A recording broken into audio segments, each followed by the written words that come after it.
Hey guys, and welcome to a new video from me. We are a quarter of the way into 2025. Some of y'all, like myself, might be behind on your Goodreads reading challenge or any other challenges and goals that you have for yourself. A way to get past that slump is to read short books. I know a lot of people want to read the classics, like myself, because they are a classic for a reason. They are a foundation for what we are now as readers. These are some short classics that could up your number of books this year. Let's get into it. As you can see, I have Goodreads open here on my phone. I have all the books that I own listed on a shelf. These are the books that I haven't read, and we are going to go to that shelf, which is just simply called Classics. There's 29 books, but again, we're just going to be looking at the shortest to help y'all get to that goal. I have it sorted by number of pages and then, the shortest amount of pages. The first one is A Room with a View by E.M. Forrester. It has a 3.9, so a pretty good rating if you ask me. And 194,000 people have given this book a rating, and this edition that I have is from 2005, and it is only 119 pages. Let's actually go and see what this is about, because I am not sure myself. But you do, he went on, not waiting for contradiction. You love the boy body and soul plainly directly as he loves you, and no other word expresses it. Lucy has her rigid middle-class life mapped out for her until she visits Florence with her uptight cousin Charlotte and finds her neatly ordered existence thrown off balance. Her eyes are opened by the unconventional characters she meets at the Pension Bertolini. Flamboyant romantic novelist Eleanor Lavish and the Cockney Signora curious Mr. Emerson, and most of all his passionate son George. Lucy finds herself torn between the intensity of life in Italy and the repressed morals of Edwardian England, personified in her temporarily dual fiancé, Cecil Vyse. Will she ever learn to follow her own heart? And that just seems to be such a big theme I've been reading this year, of people having to make those decisions for themselves, rather following the path that is set for you or making your own path. Also, we love Italy here. I love Italy. I want to go back so bad. I don't have a passport, so I can't. But, maybe one day. And Florence is somewhere I've never been and really want to go. But let's see some of the tags that it is listed as. We have classics, fiction, romance, historical fiction, Italy, literature, British literature, book club, audiobook, and 20th century. I will be doing the audiobook when I read this because it was free with my Audible subscription. And it looks like this is a good book club pick. I don't know if it will be a book club pick in the future for me, but if you are in a book club, this might be one that you want to try out. Our next one looks to be Japanese, and that is The Setting Sun by Osamu Dazai. It has a 3.98, so a higher rating than A Room with a View. This has 37,233 ratings, so not as many ratings, and this edition was published in 1968 and has 175 pages. Now, with these short page numbers, this is like something you could read in a day or two.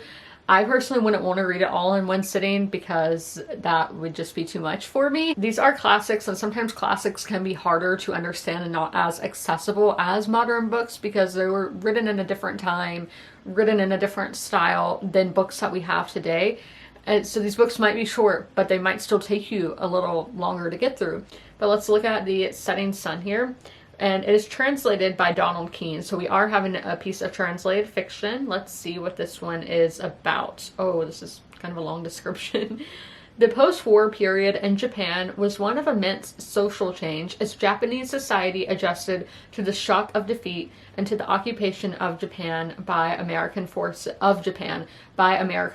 and their allies. Osamu Dazai's The Setting Sun takes his milieu as its background to tell the story of the decline of a minor aristocratic family. The story is told through the eyes of Kazuko, the unmarried daughter of a widowed aristocrat. Her search for self-meaning, and popular theme, and a society devoid of use for her forms the crux of Zai's novel. It is a sad story and structurally is a novel very much within the confines of the Japanese take on the novel in a way reminiscent of authors such as Nobel Prize winner Kayabata. The social interactions are peripheral and understated. Nuances must be drawn, and for readers more used to Western novelistic forms, this comes across as rather wishy-washy. Kazuko's mother falls ill, and due to their financial circumstances, they are forced to take a cottage in the countryside. Her brother, who became addicted to opium during the war, is missing. When he returns, Kazuko attempts to form a liaison with the novelist Yuhara. This romantic displacement only furthers to deepen her alienation from society. So these two so far have had the common theme of trying to find yourself and some hints of romance. Let's see what people have listed this as.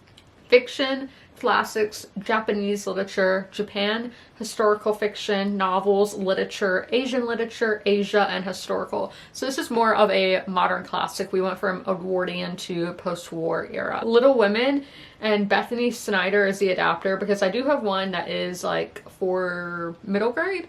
I got it at a little free library. It is rated a 3.97, so still a good rating here, but only 468 people have rated this edition, and this one was published in 2009 and is 180 pages. So as you can see, Lisa May Alcott is the original writer, and then Martin Hargreaves was the illustrator. I have a short and cute little description here. Okay, this just seems to be about the publisher. Yeah, so Little Women, I know it's about like four sisters and then like this guy who's their neighbor maybe. That is what I know of it. And then let's see the genres here. Classics, fiction, historical fiction, children's, young adult, realistic fiction, middle grade, romance, and juvenile. Our last book that we're going to talk about here is Lucy Gayheart by Willa Cather, and this has our highest rating. It has a great rating of a 4.01 with 2,365 people leaving this rating. And this edition was published in 1995, and it is our only one on the list that is over 200 pages at 208 pages in length. Here is the description here.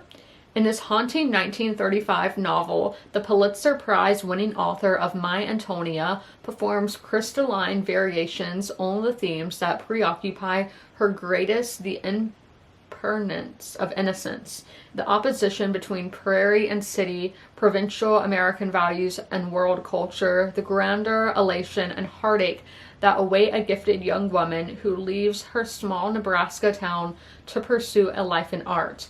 At the age of 18, Lucy Gayheart heads for Chicago to study music. She is beautiful and impressionable and ardent, and these qualities attract the attention of Clement Sebastian, an aging but charismatic singer who exercises all the tragic, sinister fascination of a man who has renounced life only to turn back to seize it one last time.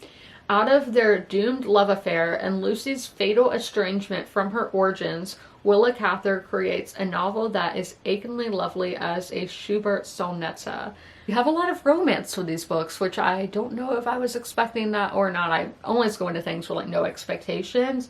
Let's see what it is listed as. So fiction, classics, historical fiction, all of them seem to have been historical fiction as well, but novels, literature, American, literary, romance, book club, and adult fiction. So maybe this is one that would be good in a book club as well. So which one out of these books intrigues you the most? Which one would you like to read? Those are the shortest classic books on my TBR according to Goodreads.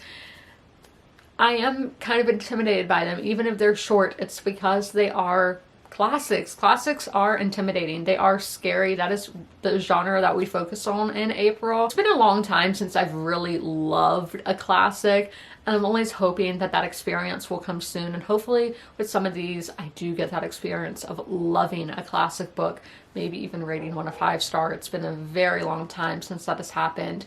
But I hope you guys enjoyed this video. If you made it all the way through, leave an Easter emoji in the comments below. And as always, comment, rate, and subscribe. And don't forget to ring that notification bell to be notified when all my videos go live. I hope you all have a happy Easter. Bye! If you are familiar with my videos, you're used to seeing Sherman at the end of them. Sadly, Sherman has since passed away, but I would still like to encourage you guys to help your local shelters. Sherman was at the Darlington County Humane Society in rural South Carolina. I always have their link down below in the description if you guys would like to help them, but also help your local shelters as well. You can do that by donating, sharing posts like this one, volunteering, fostering, and adopting, which it's great to do all of those things. Great to help your community, great to help the animals in your community, and I cannot recommend it enough. All of my pets were rescues, they were strays or from animal shelters, and I love them so much, and I know how much love they can give, so knowing these pets at the shelter can equally give that much love, it's amazing. And y'all should totally take part and help out those local animal shelter pets, and please help them.